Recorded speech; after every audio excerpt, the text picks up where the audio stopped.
Good afternoon, everyone. I just wanted to give you guys a quick update as I'm running at Home Depot, still doing some, home improvement. I mean, can you never stop improving your home? Like, it's not even my dream home, but I'm increasing the property value. But anyway, okay, whatever. So let's first talk about JD.com. I did a stock review about, I want to say 2 or 3 weeks ago about JD.com that you should actually buy JD.com.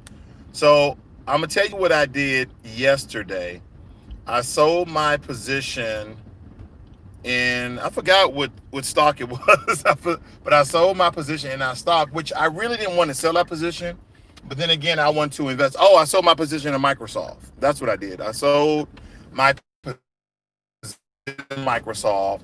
And now the reason why I'm buying JD.com is because their earnings report is coming out on Monday. Have you guys noticed that earnings report actually boosted their stock, either essentially in the pre-market as well as the regular market? Okay, so we have to really look at those things very very closely because the pre-market, you can make a lot of money in the pre-market, as I have been, but it's essential that you buy the stock or have the stock ready to buy prior to the regular market opening. Now you're going to lose a little bit of money here and there, but nonetheless, buying JD.com, I'm telling you right now, ladies and gentlemen, I haven't been wrong so far. Buy JD.com instantly. If you have any money in your residual cash in your investment account, or there's some positions where you probably made like 5 or 6%, just my own personal advice, okay? Not to take this in a professional manner, I would definitely be investing in JD.com. JD.com is coming out on Monday, so they have been doing fairly well. If you go back and you read, if you watch my JD.com stock review, you're going to see a lot of contracts that JD.com are actually in right now, which is going to be really significant in the uptick, because we understand one of the key indicators. I said that JD.com and Walmart are in business. Okay, they have contracts, but that wasn't the only contract. JD.com have numerous contracts with American companies, and we have to understand, the climate and environment in America. We are the largest consumers of everything. We largely consume absolutely everything, and most of those things come from where? China. So we got Alibaba. Alibaba is really their only competition when it comes to China. Amazon is just another e-commerce site where JD.com can actually do business with. But we need to look into those things because I believe JD.com has a small contract with Amazon as well, because they like to get stuff very, very cheap at a low discount price. Now that Donald Trump is seeming as though he's not going to do recount or sue certain states to do a recount, is looking closer and closer that he is going to concede defeat. And I don't believe that Donald Trump is the type of person to say, oh, I lost. Like they said, like one of his advisors said, Donald Trump is just the type of guy who's just going to walk off. He's just going to walk, go to Mar-a-Lago or go back to Scotland and play golf. He's just going to go about his business, okay? So why is this all important? So have you noticed that the Chinese government, I believe it was yesterday, actually congratulated Joe Biden and Kamala Harris for winning the presidency? That's huge. That's huge because a lot of companies were being very reluctant. They were like, I don't know if we should say who won yet because America is unstable when there's a lot of things going on. But China came out and personally congratulated Joe Biden, Kamala Harris for winning the presidency, because they understand that under a Joe Biden presidency, there's a lot of business that China would be doing with America versus under Donald Trump, who was like, no, bump that, embargoes, tariffs, taxes, import, export, etc. America's first, etc. Now that, Joe Biden and Kamala Harris winning, the history, okay, I'm not being political, the history is that Joe Biden likes to do business with China. It is what it is. That's what the history tells us. So with that being said, JD.com, they have been still working in the back office, so to speak, behind the curtains, and doing a lot of contracts with the American companies, and one of their biggest contracts is with Walmart. We understand that Walmart, compared to Target, is probably one of the cheapest brick and mortar stores that you can go in and buy pretty much everything. Okay, you can go shopping for food, get your car fixed. We know what Walmart is all about. And if you want to spend a little bit more money for a little bit more quality, you go to Target. So I am telling you my personal own, financial advice. Buy JD.com like now. Buy it now, okay? Some of you are going to go and look at the price. You're going to say, well, JD.com is $93, $94 a share. Should I buy it at that high price? Yes. I want you to compare JD.com versus Alibaba and as well as Amazon. And you tell me. See, there needs to be more competition in this space of e-commerce. And so that competition are people like Wish. Wish is coming out with their own IPO as well. So look out for Wish. So you got Wish, JD.com, Alibaba Express, Amazon. And the reason why these Chinese stocks are blowing up is because they don't have the same overhead and risks and regulations that American companies have. They just don't. They don't have to pay their people minimum wage. I don't know if there's a minimum wage in China, but they don't have to pay. They're like, hey, you want to work? We're going to give you $1 an hour. There it is. But other American companies, we have all these rules and regulations because this is a democracy and not a dictatorship, okay? So we have to look at JD.com. Nio. Your question is, Nio was up $52. Then after lunch on Friday, it totally tanked. Now Nio is at $43.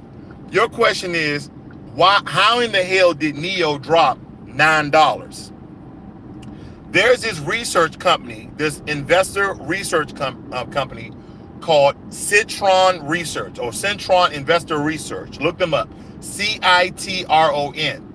Did you know that these guys came out and said that Nio is overvalued? Remember me guys teaching about being overvalued and undervalued, that you mainly want to buy stock that's undervalued because there's a lot of movement that you guys can actually make a lot of money. So Citron came out and said that Nio is overvalued and overbought, which brought the stock down $9.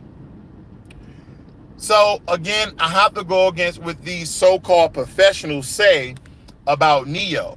And the reason why I say that is because if you look at Nio's quarterly earnings, if you look at Nio's contract of their deliverables, of the amount of sales that they had and how many people order, they have been overproducing and getting their shipments out on time. So this is an intricate part of business that, one, you fulfill your contracts. Two, you deliver before time or on time. That is what Nio has been doing. I haven't really read the story behind Citron and why they said that they're overvalued, that Nio is overvalued or overbought. I simply don't have that information. Hey, ladies and gentlemen, if you're watching me right now, I would like to give me a thumbs up. Thumbs up if you like this information. Give me a thumbs up. Like and share. If you're not a subscriber, I value to subscribe. I thank everybody for attending this. So for you, of those who just attended, I'm telling people to go out and buy JD.com. That's JD.com. That's the actual name of the stock that's listed in your investment platforms, because it's simply going to blow up. Their quarterly earnings come out on Monday. Look out for the stock to actually blow up on Monday. And Nio actually went down $9 because Citron, an investor research company, came out and said that Nio is overvalued. All right, let's see what some of your comments here. We got Money King. He says, what price you think Peloton can go to? See, Peloton is around $15, $16 a share right now. And if I'm not mistaken, I have a good position in them. I'm going to say right now, I believe that Powell Technologies, they can easily go for $25. That's one of those stocks that you heard a lot of information on right up front, and everybody's expecting that stock to do fairly well. And anytime investors on all platforms internationally believe a stock is going to do well, they're going to make that stock do well. It's kind of like America, won't let car companies, tank. That's why Obama did the bailout, and that's why Citigroup And someone said, hey, the government is not going to let banks, go bankrupt. So that's why Obama did a bailout or whatever. So that's why I know that Powell Technologies, I'm just calling it Powell because I don't know how to pronounce it, P-A-L. They're going to allow them to do fairly well in the market. And if you buy it at this price point, I mean, you're going to be doing fairly well. A lot of people think that Nio is at the top because of all this information that's coming out about it being overvalued. I don't think they're done. And I don't think Xpeng is done. So we have to be very cognizant of this information, because have you noticed every now and again investor information to come out, that stock to go back? And I'll tell people this is the time to buy. Now, I don't know if they're being facetious. I don't know if they're being malicious in their intent to make the stock drop so they can buy more, because Nio's going to go back up to $50. Nio's going back up to $50. So even if you buy it right now, I still believe that it's a good buy. Could I be wrong? Definitely. But I haven't been wrong in a long time. And I'm not saying I'm some Nostradamus. I'm just a guy who takes the information and interprets it and actually does well with it. My stock portfolio, I don't have that much in there. It's around 17,000 because a lot of stocks had went down on Friday after lunch. But my stock was up 102%. That's a dollar for dollar return. A little bit extra, 0.2% extra. So essentially, I'm doing fairly well when it comes to investments. Now, there's some people out there who are doing 150, 200%. Yeah. But when you're talking about dollar for dollar investment, that's fairly good. All right. So I might know a little bit what I'm talking about. Okay. So there you have it, ladies and gentlemen. That's pretty much all I have. I just wanted to really give you guys this information instead of waiting till Monday morning. You guys have an opportunity to get all your resources, all your monies over to JD.com and have that in your queue for you to buy. Okay? And don't sell your Nio. Not yet. Don't sell your Nio. Not yet. Especially under Joe Biden and Kamala Harris. Don't sell Nio just yet. EV companies are coming up large and strong. And as I told you, if they get that Xpeng vehicle over here for $45,000, I'm buying it, because I didn't know that Tesla is selling their Model 3 or Model Y over in China for $73,000. And I'm like, well, there's 1 billion people. China is built up everywhere you go. Okay, China has a great infrastructure over there, believe it or not. Their transportation is just like Korea, is fast. It's all about the time. But yeah, I don't want to bore you guys too long, but buy JD.com and keep your Nio. That's my advice. Watch for the earnings report out on Monday. So late Monday, early Tuesday, you're going to see a lot of movement. Okay, you might even see movement in the pre-market on Monday, because everybody has known that JD.com has been doing fairly well. Okay, so you guys have a great and wonderful weekend. Again, just to let everyone know, I'm going out of town. I'm leaving out on Monday, but I'll still be doing my stock tips. But don't forget, next week, I'm doing biopharmaceuticals the entire week. But throughout that day, throughout the week, I'll still come back on and give you guys information, all right? You guys have a great weekend. This is Financial Literacy 101. Learn money and be inspired. You guys have a great day. I agree, Steven. Nice to see you, brother. I don't think Nio's done. I just said it. Keep your Nio, and most importantly, buy a little bit more. I'm out.